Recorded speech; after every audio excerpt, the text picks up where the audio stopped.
Cone Health COVID-dedicated hospital has all the latest technology, and it wouldn't be worth much without the people who administer it. These are people that are the cream of the crop. I often wonder, how did we get so blessed to have such good people choose to come work at this COVID facility? Not just choose to come work there, they ran, and in the case of one nurse, still run there to join her team on every shift.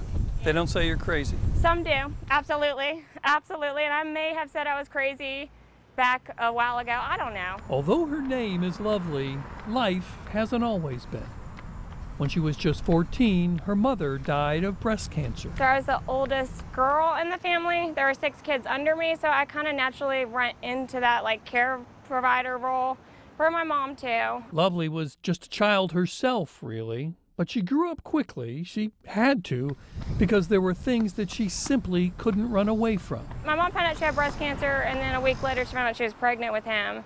So he was 2 when she passed away.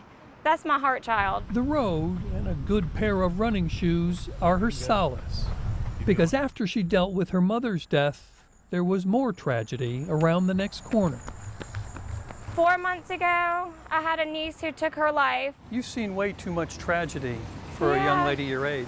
God gives us things. We figure out how to manage them. Which is why this has become more than exercise. It's therapy. And it's kind of a space where I can pray, talk to God, process, think about things. So it's definitely been helpful.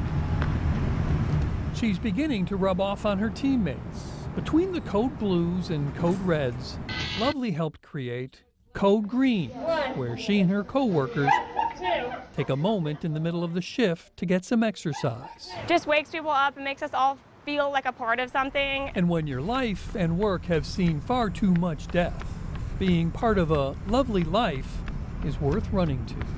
Bob Buckley, Fox 8 News.